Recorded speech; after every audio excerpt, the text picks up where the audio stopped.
Assalamualaikum warahmatullahi wabarakatuh.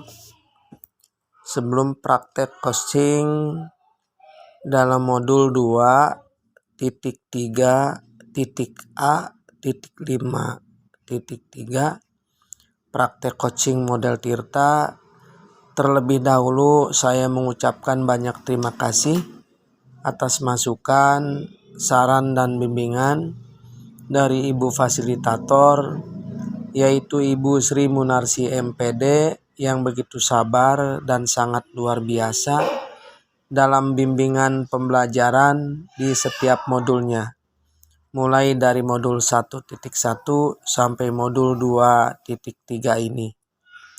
Mungkin dalam praktek coaching modul 2.3 model Tirta ini banyak sekali kekurangan baik dari segi isi ataupun yang lainnya. Saya memohon maaf dan bimbingannya. Berikut ini praktek coaching model Tirta. Bismillahirrahmanirrahim. Untuk kasus 3, yaitu coachnya saya sendiri sebagai coachnya, yaitu Ibu Adesri, dan pengamat 1 Bu Hajah Maria Ulpah, pengamat 2 Ibu Yatimah. Dalam kasus 3 ini, rekan Anda bercerita jika dia baru saja mendapatkan teguran dari kepala sekolah yang menerima laporan dari pengawas sekolah yang melakukan supervisi saat ia mengajar. Pengawas sekolah yang melakukan supervisi tanpa keberatan ketika rekan Anda mengajar tanpa buku teks. Rekan Anda mengajar dengan memanfaatkan sumber-sumber belajar lainnya ketika diingatkan pengawas tersebut. Rekan Anda menyampaikan jika ia tetap mengacu pada kurikulum walaupun tidak menggunakan buku teks.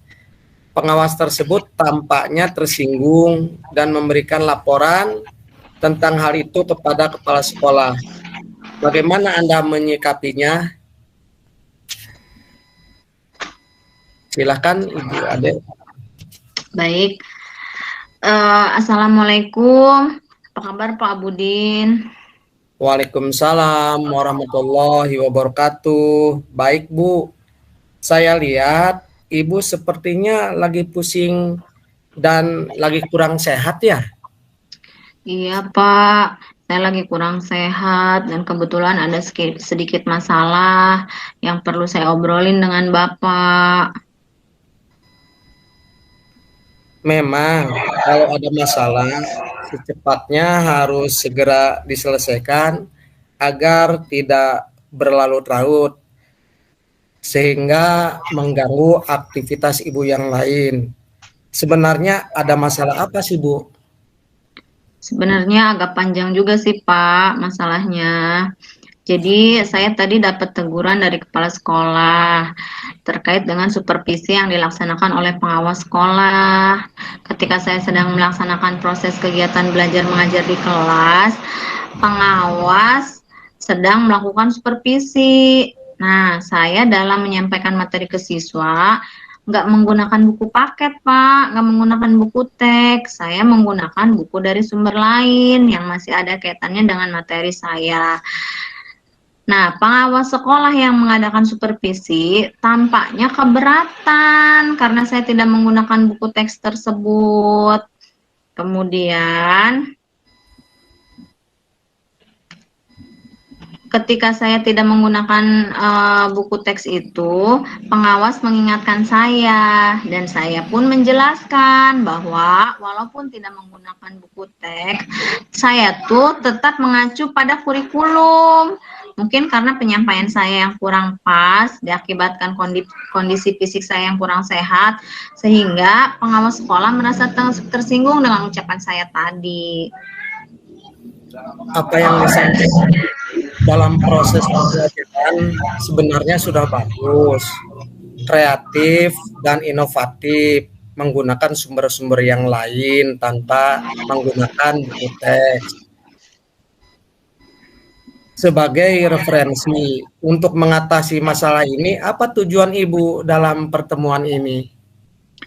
Tujuan saya dalam masalah ini, saya ingin mendapatkan solusi terbaik dari Pak Budin untuk bisa menyelesaikan masalah ini. Saya minta pendapat atau saran dari Pak Budin, barangkali membantu kasus saya.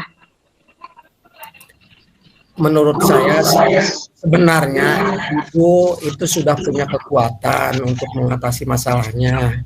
Nah, menurut sepengetahuan saya dan saya juga pernah disupervisi oleh pengawas sekolah dalam proses pembelajaran di kelas. Guru harus menggunakan buku teks pokok sebagai panduan dalam proses penyampaian materi sesuai rencana pelaksanaan pembelajaran. Adapun sumber lain hanya sebagai tambahan penguat materi yang sudah ada walaupun sesuai dengan kurikulum, Bu. Apa mungkin penyampaian ibu yang kurang maksimal sehingga pengawas kurang pas melihat ibu mengajar sehingga beliau merasa tersinggung? Mungkin aja sih Pak, memang saya akui dalam proses KBM itu saya kan sedang kurang fit, kemudian saya sedang merasa lelah, kemudian posisi saya juga sedang hamil, ditambah saya tidak menggunakan buku teks, karena saya pikir kan walaupun nggak menggunakan buku teks, tetapi menggunakan buku lain, yang penting materinya itu sama loh Pak. Kemudian kan buku teks juga monoton, kalau buku lain kan anak-anak lebih suka gitu. Dan kebetulan saya ingin menerapkan pembelajaran yang berpihak pada murid dengan merdeka belajar. Seperti itu, Pak. Sekarang apa kekuatan ibu dalam mengatasi masalah ini? Ya, saya akan berusaha ketika dalam proses pembelajaran buku teks panduan yang dikirim dari dinas dan juga tetap akan menggunakan referensi buku dari sumber lain. Jadi saya akan memakai dua-duanya, buku teks dan buku dari sumber lain. Kemudian pokoknya yang intinya materinya itu sama lah gitu ya.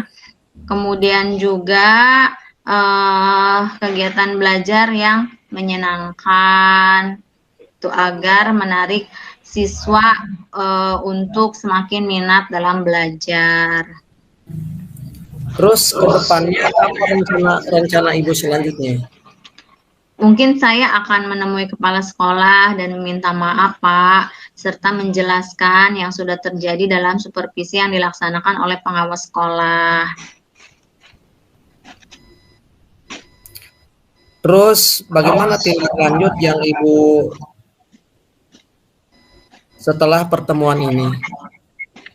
Saya akan berusaha semaksimal mungkin memperbaiki diri dan menerapkan dalam proses pembelajaran dengan menggunakan buku teks sebagai panduan sesuai kurikulum dan terus berinovasi mencari sumber lain sebagai bahan tambahan materi untuk memperluas ilmu pengetahuan yang tentunya berpihak pada murid sesuai dengan bakat dan minatnya sehingga siswa itu rindu kalau misalnya mempelajari pelajaran saya. Jadi biar siswa itu selalu rindu dengan proses belajar mengajar di sekolah.